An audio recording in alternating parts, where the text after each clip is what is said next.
Hi guys, hope everyone's well and welcome back to the Improvement Podcast. So in this episode, I'm going to touch on intra-workout nutrition. So intra-workout is simply the nutrition during your session. Intra meaning during, which is next up in the peri-workout nutrition series. So in terms of some key considerations we want to make intra-workout or during our session is first of all sustaining good energy levels throughout the session, maintaining appropriate hydration, staying in an anabolic position to build muscle, and lastly, maximizing performance. And the first area I'm going to touch on is going to be your hydration. So, your hydration, as I touched on in the prior episode, if you've not watched the pre workout nutrition episode, I recommend first of all doing so because it will tie in nicely to this. So, your hydration is simply a combination of how much water you're consuming and how much electrolytes you're consuming. And in terms of how much water we want to be consuming in the intra workout window or during our session, this will depend on a few factors like the length of the session, the climate we're training in, or the temperature of the gym, the basically the amount of sweat we're also expending. And the reason being is obviously if you're in like a really warm climate in Spain, you're sweating a ton, your need to drink more fluids is going to be greater than if you're in like a cold gym. That's like a unit in the UK in winter time, because if you train at a gym that is like the one I just touched on, you'll know it's not very warm in there. So it'll depend on a few factors and also the size of the individual. Someone who's, let's say, 40 kilograms doesn't need the same amount of kind of water and electrolytes as someone who's maybe 100 kilograms. And in this period, we're not aiming to hydrate. Ideally, we'll be hydrated prior to the session. During it, it's more so maintaining good hydration if we fueled for the session effectively. And if I had to give like a recommendation, around about 250 to 500 ml per half an hour isn't a bad place to be in terms of how much water you're consuming. Personally, for myself, I'll have 1.5 liters of water throughout my session. I'll just keep it the same throughout every session. I just like having the same amount every single day. However, if I do have like 1.5 liters, typically I'll finish it a bit sooner when it's my leg session or a longer session, and then I won't quite finish it as fast if it's like a push day, for example. That's a bit of a shorter session. I'll finish it more closer to the end. And as for your water intake, that's covered. But what I'd say is like people like adapt to a certain amount of water. Meaning, if let's say you're used to drinking a lot of water, then you're probably fine having a bit more during. However, if you're not used to drinking a ton of water, then you don't want to just increase it suddenly out of nowhere, if that makes sense. Because your body gets used to drinking a certain amount of water, and you'll urinate at like a pace that will be according to that, if that makes sense. And as for electrolytes, so electrolytes will contribute towards our hydration. So that's something we can also consider when it comes to our intra-workout drink. And with electrolytes, if you are having plenty salt or electrolytes pre and post workout, you don't necessarily need to have electrolytes during. Again, if we've hydrated ourselves effectively before, it is a case of more so maintaining it during. But I personally will have electrolytes towards summer through having salt or electrolyte powder, just to act as a good insurance policy when I'm sweating a bit more than usual, and maybe taking in a bit more fluids than usual when it is a bit warmer. And if you want to be really strategic when it comes to how much water you should be drinking during your session, is you can weigh yourself before and also after. Obviously, you'd want to do so in or without clothing, because if you weigh yourself and then you weigh yourself after and you've sweated a lot and your clothes are really sweaty and holding on to water, then that's going to influence your body weight. So you could actually weigh yourself before and after, see what the difference is in body weight. If you're down excessively in body weight after your session, after consuming your fluids, but your body weight's still quite low, then you've probably not maintained your hydration effectively. So that's something to consider. And next up's going to be maintaining energy. So in terms of how we maintain our energy, we know our main source of energy is going to be carbohydrates, whereas fats and protein aren't a efficient energy source. So we can consume a carbohydrate powder as a result intra-workout to help replenish the glycogen we're losing throughout the session and maintain steady blood glucose levels and keep our energy levels up pretty much, and therefore our performance up. And you will have different types of carbohydrate powders you can use. One of them being highly branched cyclic dextrin, which is something I use. And the beauty of this carbohydrate powder is it will release and give you like a gradual sustained release of energy nice and slowly, so it won't cause a big spike and then drop in your blood sugar levels. And it's also got a low osmolarity rate, which means it clears the digestive tract quickly. It doesn't pull a lot of blood and water into the stomach for digestion, which we don't want throughout the session, because we want to be able to have the blood and the water kind of shuttle to the muscles, and we don't want to have to digest anything throughout the session or have anything that's going to cause digestive distress.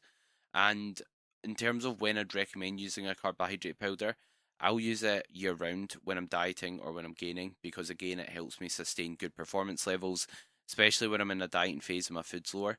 Uh, although it's not as enjoyable consuming my calories through carbs, through liquid carbs during my session, it does mean I'll have good performance, which is my priority. And I'd say more so it's going to be more valuable and important when you've got sessions that are 60 minutes plus, because if you're going in and you're training arms for 30 minutes, half an hour, or sorry, 30 minutes, 45 minutes, the need to maintain your energy levels is going to be lower because the session's not that demanding. I'll personally have 25 grams of carbohydrates, and that equates to around about 100 calories. You can use things like Lucasades, Powerades to allow you to have carbohydrates throughout your session, but I typically recommend buying a carbohydrate powder, because what you'll find is it will work out cheaper, and as well as that, it will probably be a bit higher quality if you buy the highly branched cyclic dextrin. It's also a good opportunity to push your calories up, and the reason being is, like I said, it doesn't really require much digestion, and you don't really notice yourself kind of consuming them, if that makes sense. Whereas when your food's already high, it can be hard to fit all your food in throughout the day, especially when you've got, let's say, a longer session. So it's an easy way to get another calorie feeding and another meal in, you could say. And you have different carbohydrate types. So you've got like fructose and you've got glucose.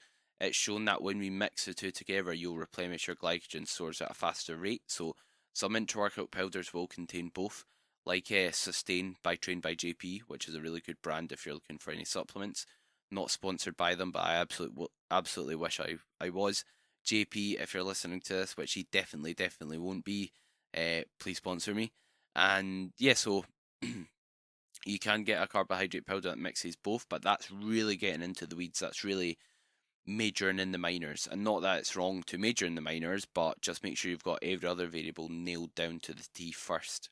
And with like having a carbohydrate powder during, this will be very valuable if, let's say, you are kind of training, let's say you're doing multiple training sessions in a day. If you do like a sport alongside weight training, just to ensure you're replenishing your glycogen so you can perform well for whatever sport you also perform, if you're doing that after, for example. Also, when we consume carbohydrates, we'll put ourselves in a state where we're not likely to break down as much muscle. Carbohydrates will spike insulin, and insulin will prevent muscle protein breakdown.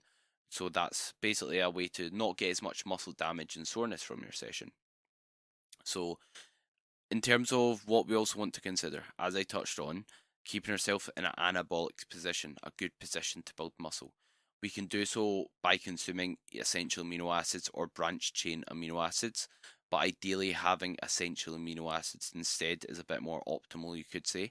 Not that BCAAs are necessarily useless, but there is better options. And the reason being is, so protein's made up of amino acids. So we get essential amino acids and then we get branched chain amino acids. Branched chain amino acids are, I think, leucine, isoleucine. I can't quite recall the third. But then you also get the other type, which is essential amino acids. So BCAAs are, yeah, leucine, isoleucine, and valine. And you get basically other amino acids, which are essential amino acids. So basically, branched chain amino acids, that's what we need to stimulate muscle protein synthesis, to spike the muscle protein synthesis response. So basically put ourselves in a good position to build muscle. However, without essential amino acids, we don't have all the amino acids available to actually build muscle. So a good way to think about it is it's like You've got like let's say you're building a house. You've got, let's say, the manager who's telling everyone to start building the house. They're the branch chain amino acids, basically spiking muscle protein synthesis. But if you've not got all the builders available, all the essential amino acids available, the house isn't going to get built. If you've not got, or another way to look at it is maybe you've got all the workers available, ready to build the house, meaning you've spiked muscle protein synthesis, but you don't have any of the bricks available. The house isn't going to get built. The bricks being the essential amino acids. So we want all the amino acids available to basically spike muscle protein synthesis and allow us to have all the protein available to build muscle and put you in a good position to do so. And that's why BCAAs are maybe referred useless by some people. But I still think if you're having BCAAs, they'll still spike muscle protein synthesis, so it'll still be better than maybe not having anything at all. And these are going to be more beneficial again for longer sessions when you're going a very long time without having any food or without eating. And the reason being is it allows you to get another protein feeding in when you obviously are going a long time without a protein feeding because of the length of your session. And the benefit of having essential amino acids or BCAAs is because if we consume, let's say, a bit of chicken throughout the session, again, that's going to sit in our stomach, that's going to pull blood away from the muscles we're trying to train and impede performance. Whereas essential amino acids, they're already basically broken down more than, let's say, whey protein concentrate, which is a benefit of consuming them.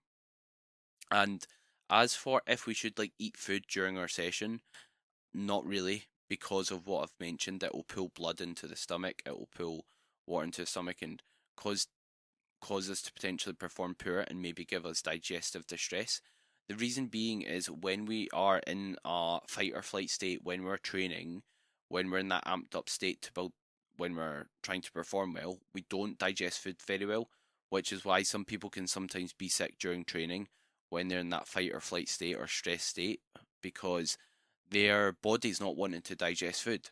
Your body's, and a good way to look at it is like a survival mechanism. When you are, let's say you're running from a tiger in the wild or whatever other kind of threat you've got there, your body's not wanting to kind of digest its breakfast. Your body's main goal in that state, in that position, is going to be running away from whatever animal's trying to kill you back in the day or whatever other creature or human is trying to attack you, if that makes sense. So it doesn't want to digest food, so digestion will come to a halt when we're in that fight or flight state, which is why it's important to make sure you're in a relaxed state when you're eating your meals.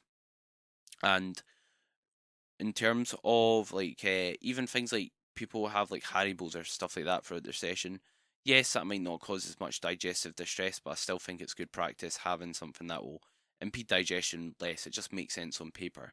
And like if you're buying Haribos anyway, like why not buy something that's going to be higher quality? Obviously, Haribos might taste nicer, but again, what are you after? Are you after something that tastes nice, or are you after good performance?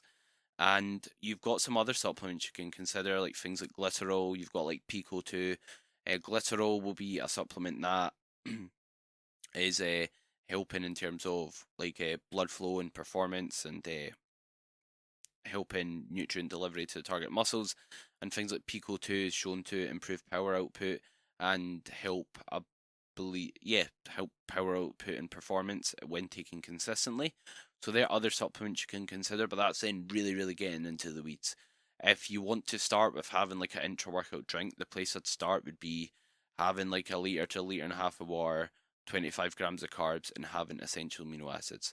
What I'll actually do is I won't consume my amino acids and drink them steadily throughout the session. The reason being is when we spike muscle protein synthesis, if we just kind of gradually drip feed ourselves protein all day, we will actually have like a blunting effect.